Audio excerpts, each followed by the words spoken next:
Good morning students, welcome to the channel current affairs updated. This is Akanksha और आज हम discuss करेंगे 26 जुलाई की इंपॉर्टेंट करंट अफेयर्स। लेक्चर काफ़ी इंपॉर्टेंट होगा आपके सभी एग्जाम के पॉइंट ऑफ व्यू से, तो उसको एंड तक ज़रूर देखना है। और जितनी भी आपकी न्यूज़ बनती है 26 जुलाई से, उन सभी को हम कवर करेंगे आज के इस लेक्चर में। इसके अलावा 7 मंथ का जो कंटेंट है आपका करंट अफेयर्स का, जिसमें आपको जनवरी से लेकर जुलाई 2025 के बीच में पूरा कंटेंट यहाँ पर दिया हुआ है टॉपिक वाइज, आप देख सकते हैं।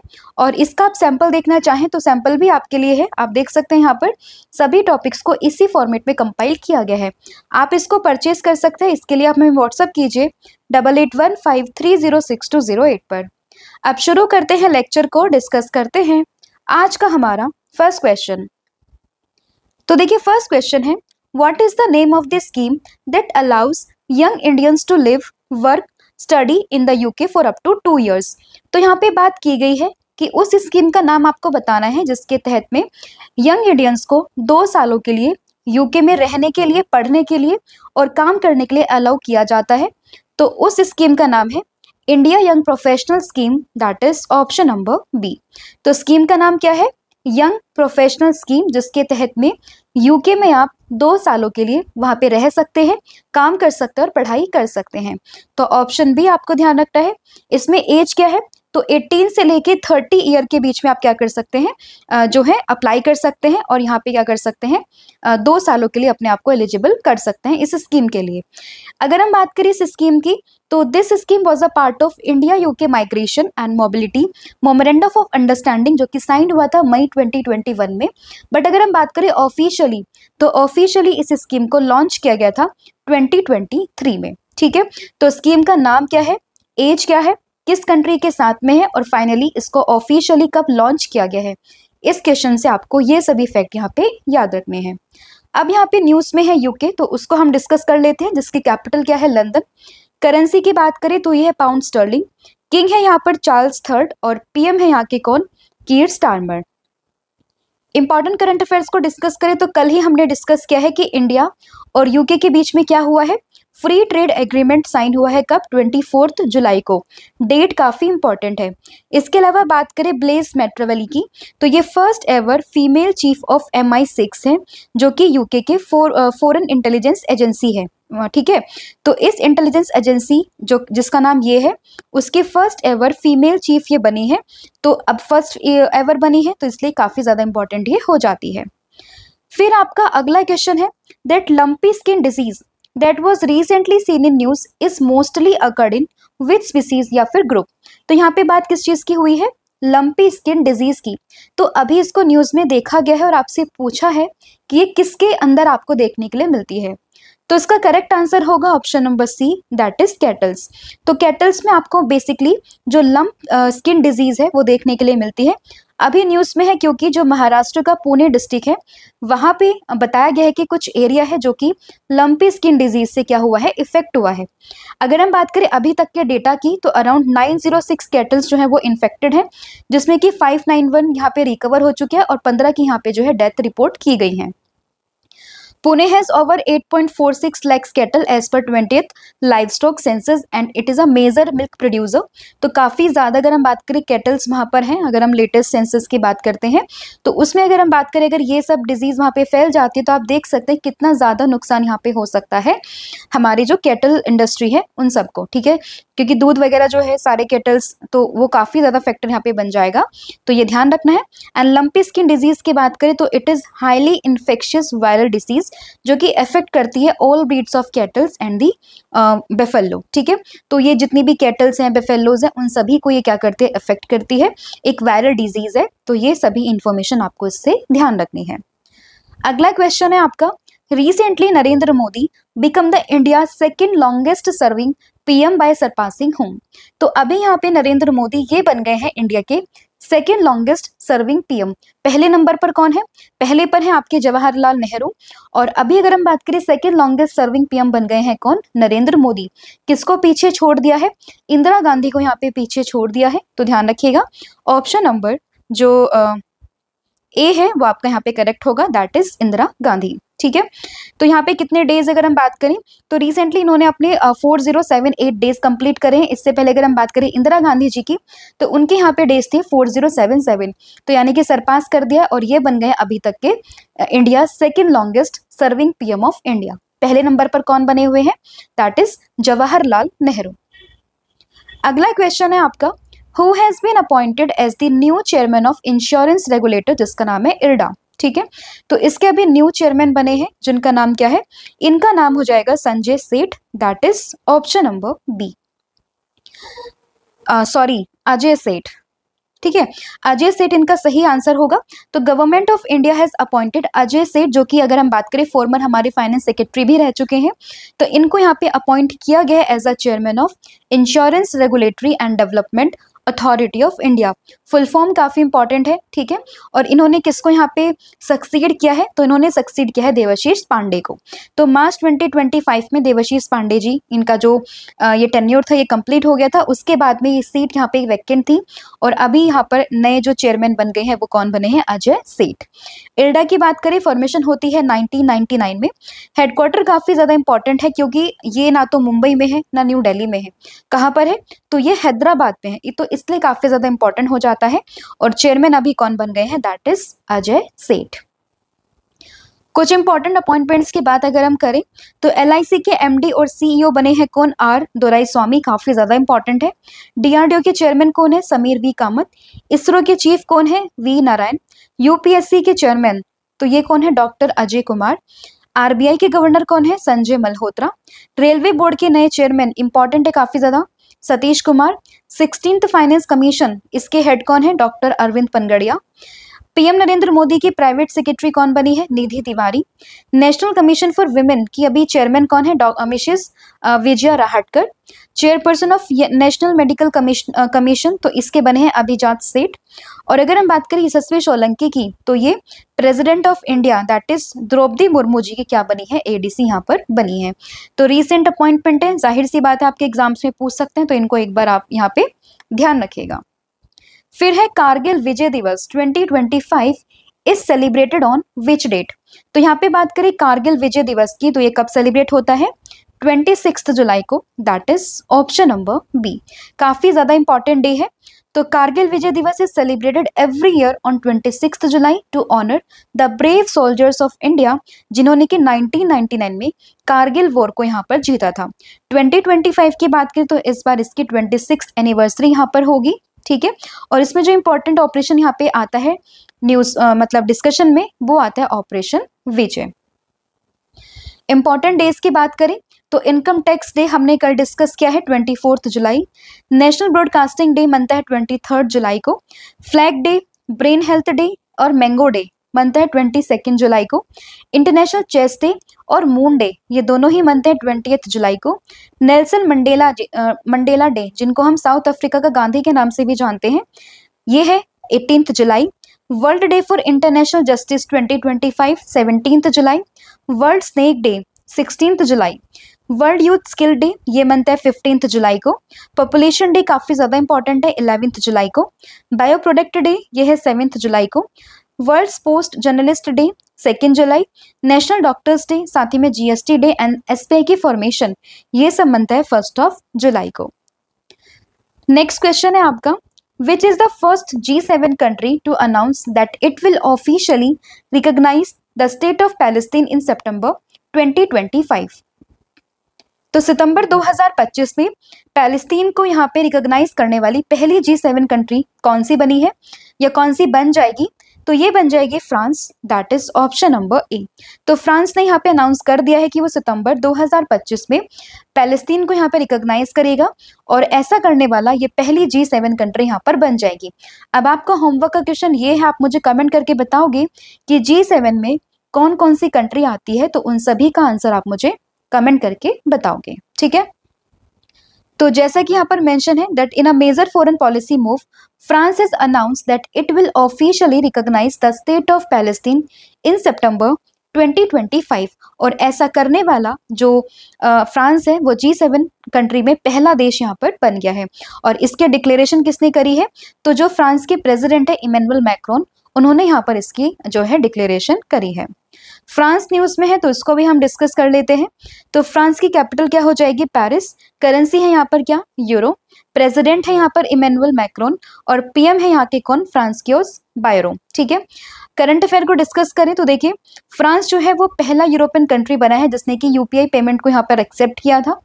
इसके अलावा लगभग 100 सालों के बाद में जो स्विमर्स हैं वो ऑफिशियली कहाँ पर रिटर्न हुए हैं? सीन रिवर पर। Third United nation ocean conference ये कहाँ पर हुई है? तो ये हुई है आपकी फ्रांस में। तो ये कुछ इंपॉर्टेंट आपके करंट अफेयर्स थे फ्रांस से रिलेटेड, तो ये भी आप एक बार यहाँ पे ध्यान रखिएगा। फिर according to the Morgan Stanley report, India will overtake Japan and Germany to become the third largest economy in the world by which year. तो यहाँ पे एक रिपोर्ट आई है किसकी? मॉर्गन स्टैनले रिपोर्ट की। तो इसने बोला है कि जो इंडिया है वो जापान और जर्मनी को ओवरटेक करके पूरे विश्व की थर्ड लार्जेस्ट इकोनॉमी यहाँ पर बन जाएगा बाय 2028। तो ऑप्शन जो डी है वो आपको उसमें ध्यान रखना है। तो according to the American multinational global investment banker and financial service provider जिसका नाम है मॉर्गन स्टैनले, तो इसी के according India will overtake Japan and Germany to become the third largest economy in the world by 2028। ठीक है, तो ये किसने बात करी है? किस किस को वो ओवरटेक करेगा और कब तक ये बन जाएगा? तो ये कुछ इंपॉर्टेंट फैक्ट है जो आपको इस क्वेश्चन से ध्यान रखने हैं। और इसके अलावा अगर हम बात करें IMF, तो इसने भी बोला है that Indian economy is expected to become the third largest economy by 2028। अगला क्वेश्चन है आपका, in which year upcoming Olympic games will cricket be inducted after 128 year. तो मतलब आने वाले किस ओलंपिक गेम्स में जो क्रिकेट है उसको इंडक्ट किया जाएगा 128 सालों के बाद में? तो करेक्ट आंसर इसका होगा लॉस एंजलिस 2028। तो 2028 में जो लॉस एंजलिस में आपके गेम्स होंगे ओलंपिक्स, तो उसमें क्रिकेट को यहाँ पे शामिल किया जाएगा आफ्टर 128 ईयर्स। तो ये कितने सालों के बाद में किस गेम को किया जाएगा और कहाँ पे ये गेम्स होंगे, तो ये फैक्ट आपको ध्यान रखना है। ठीक है, तो cricket confirm to for Los Angeles 28 Olympics in T20 format. ठीक है, तो T20 फॉर्मेट में होंगे 128 सालों के बाद में, तो ये आपको ध्यान रखना है। And both men's and women's tournaments will be features, जिसमें 6 टीम्स यहाँ पर होगी। ठीक है, और अगर हम बात करें टूर्नामेंट की तो ये शुरू होगा जुलाई 12 से, विद द वुमेन्स फाइनल होगा आपका 20 जुलाई को और मेंस फाइनल आपका होगा 29 जुलाई को।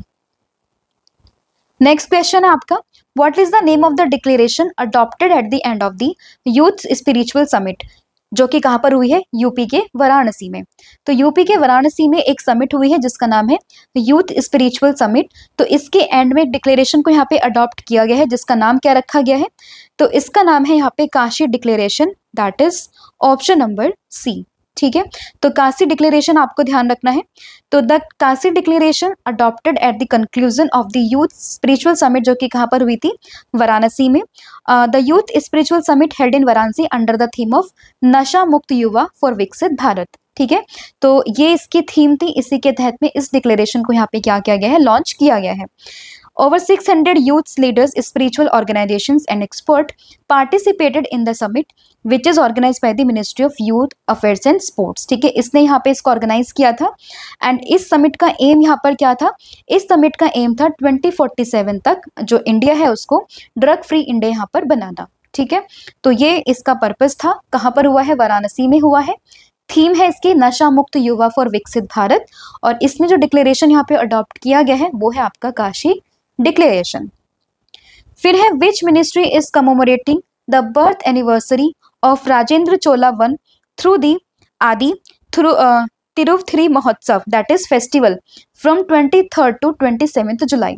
तो यहाँ पर एक फेस्टिवल हम डिस्कस कर रहे हैं। ये यहाँ पे कौन सी जो मिनिस्ट्री है वो सेलिब्रेट करेगी? किसकी बर्थ एनिवर्सरी पर?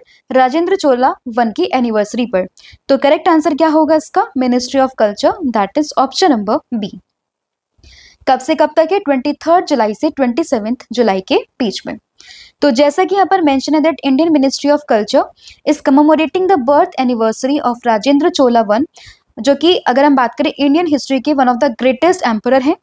तो इनका एक अभी यहाँ पे फेस्टिवल ऑर्गेनाइज किया जाएगा जिसका नाम रखा गया है आदि थिरुवथिरई। ठीक है, ये फेस्टिवल का नाम है किसके ऊपर है? राजेंद्र चोला वन के ऊपर। और कब से कब तक? 23 से लेकर 27 जुलाई के बीच में। अगर हम बात करें इस इवेंट की, the event hosted at the iconic Gangaikonda Cholapuram in Tamil Nadu celebrates the 1000th year of its maritime expedition to the South East Asia. ठीक है, अगर हम राजेंद्र चोला वन की बात करें, अगर आपने एंशिएंट हिस्ट्री को पढ़ा है तो आप देखेंगे कि मैरीटाइम एक्सपेडिशन में इन्होंने काफी ज्यादा योगदान यहाँ पर दिया था।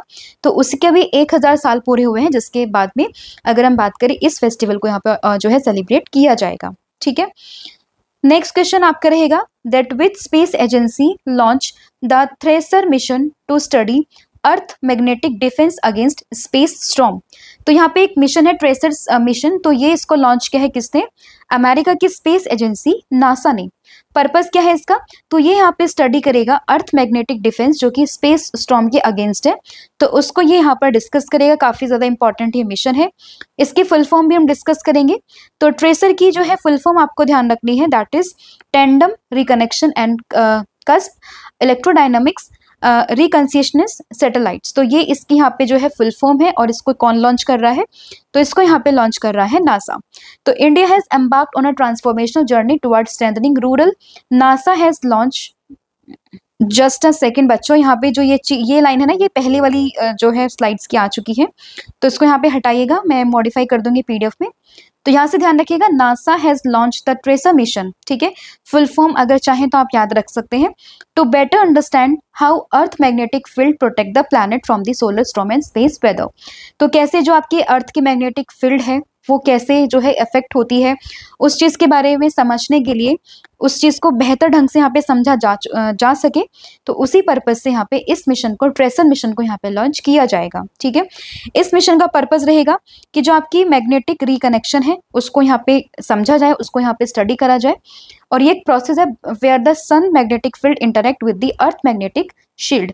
तो जैसे सन की जो मैग्नेटिक फील्ड है, जब वो अर्थ की मैग्नेटिक फील्ड से मिलती है, तो वो कैसे वहाँ पे पूरा कॉम्बिनेशन होता है, क्या चीजें वहाँ पे होती है, तो उसी चीज को स्टडी करने के लिए इस मिशन को यहाँ पे लॉन्च किया गया है। किसके थ्रू लॉन्च किया गया है? तो इसको लॉन्च किया स्पेस एक्स के फाल्कन 9 रॉकेट से। ठीक है, तो ये इसमें रॉकेट का नाम भी आप याद रख सकते हैं। अगला क्वेश्चन है आपका, Which country has decided to grant tourist visa to Chinese national after a 5 years?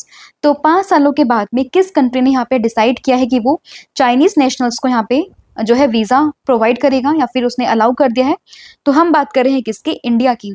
तो देखिए, आज से 5 साल पहले की अगर हम बात करें तो कोरोना हुआ था। ठीक है, कोविड-19 आया था, जिसके बाद में अगर हम बात करें चाइनीज की तरफ से जो भी मतलब आने वाले लोग थे, जो टूरिस्ट वीजा था, तो हमने वो सब कैंसिल कर दिया था। दोनों कंट्रीज ने आपस में ऐसा चीजें की थी। तो अब 5 सालों के बाद में क्या किया गया है? उसको यहाँ पे रिज्यूम वापस से किया गया है। तो ध्यान रखिएगा। तो in a sign of growing in India-China relations, India has decided to grant tourist visas to Chinese national after 5 years। क्योंकि जब 2020 में कोविड-19 आया था, तो उसके बाद में यहाँ पे इंडिया ने टूरिस्ट वीजास को कैंसिल कर दिया था चाइनीज नेशनल्स के लिए। ठीक है, तो ये आप ध्यान रखिएगा। और अब किसने यहाँ पे अलाउ कर दिया है? इंडिया ने। फिर recently who has been appointed as the CEO of Sansad TV. तो संसद टीवी के सीईओ ये कौन बने हैं? तो ये बने हैं Utpal Kumar Singh, that is option number A.